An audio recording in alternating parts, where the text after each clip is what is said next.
reshuffles were always very anxious times for ministers,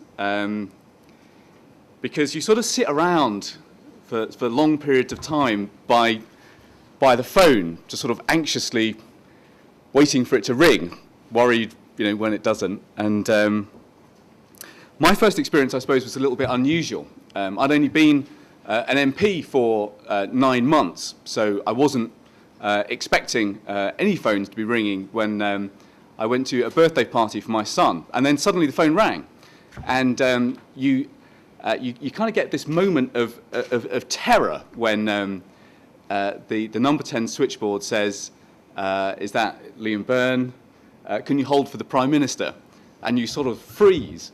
And anyway, Tony Blair came on the line. And he says, "Well, we'd like you to join the government. We'd like you to go to DTI. So you better ring Alan Johnson." And I was stunned. I sort of didn't know what to say. And I put the phone down, and 10 minutes later, it then rang again. And it was Tony Blair's Chief of Staff, Jonathan Powell, who said, "It's been a very long day. The Prime Minister didn't mean to say DTI. He meant to say health. You better ring."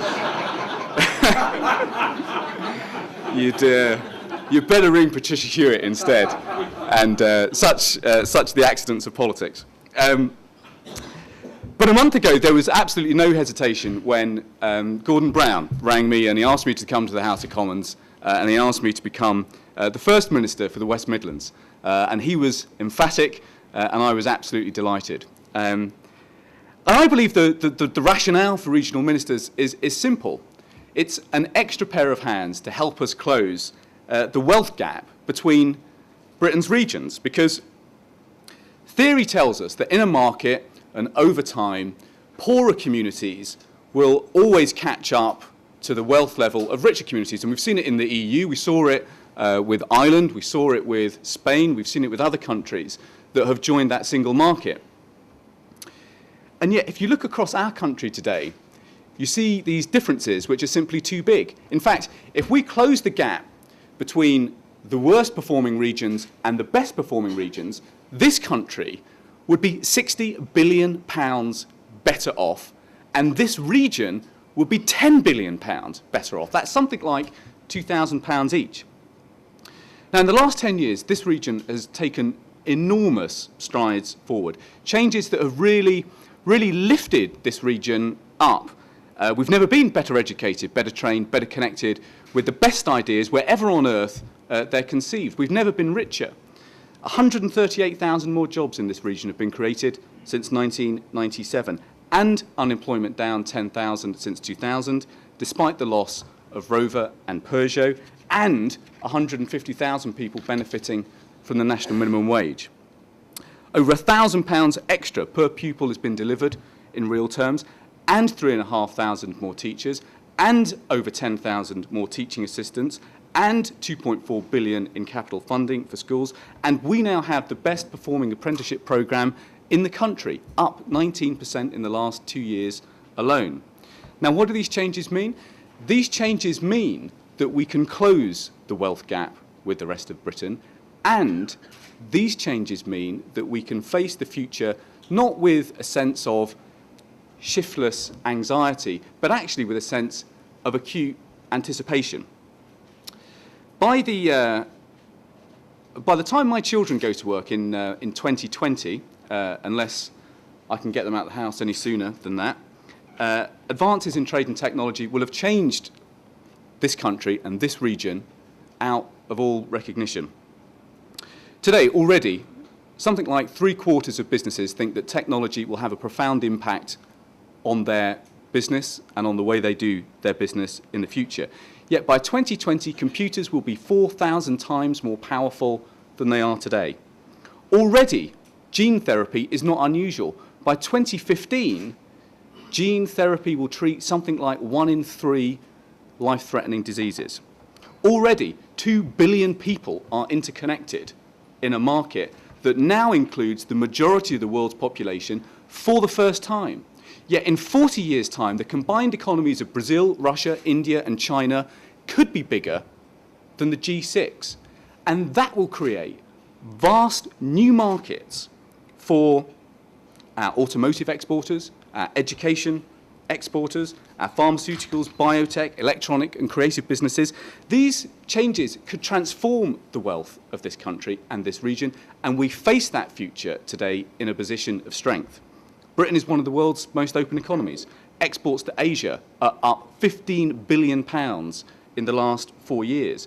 We're the world's second best environment for e-commerce already.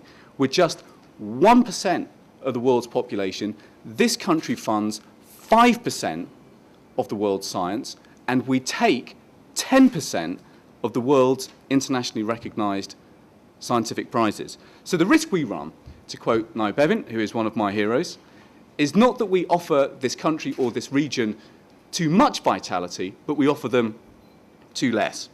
So there is an extraordinary future ahead of this region, but we, and particularly the people in this room, have to be frank that we have to confront some challenges which are more pronounced in the West Midlands than they are in London, than they are in the South East, or the East of England, more pronounced, because Britain faces this giant globalising knowledge economy with poorer skills and poorer applied science than many of the countries that we have to compete with in the years to come.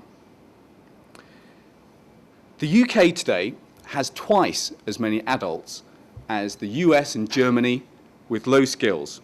So can anyone believe that our region's skills, basic or advanced, are good enough for the contests of the world today, never mind the challenges of the future?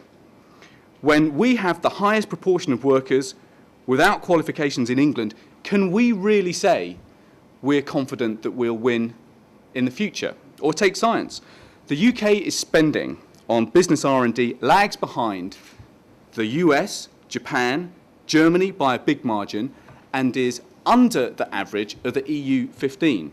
China and India alone produce 125,000 computer science graduates a year. Their spending on R&D is rising, whereas ours as a proportion is falling.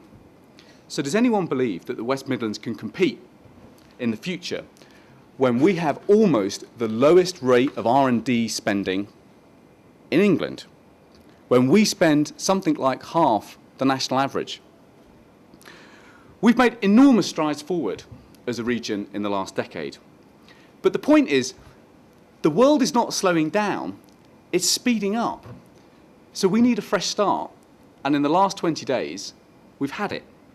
In a series of short steps, the Constitutional Green Paper, the Local Government Bill, the draft legislative timetable, the Subnational Review, DFT's funding statement, we have a quiet, determined, well-organised and pre-orchestrated revolution for the regions.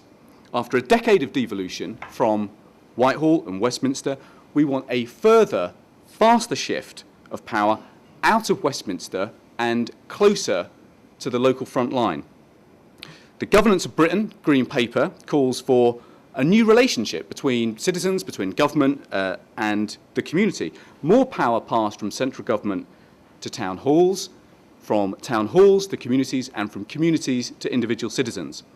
The Subnational Review sets out bold plans for councils to take on the remit, the responsibility, the rewards and the powers to rejuvenate local communities in a way that they don't have today. RDAs, working with partners, will create for the first time a regional strategy, more accountable to local communities on the one hand and more accountable to Parliament on the other.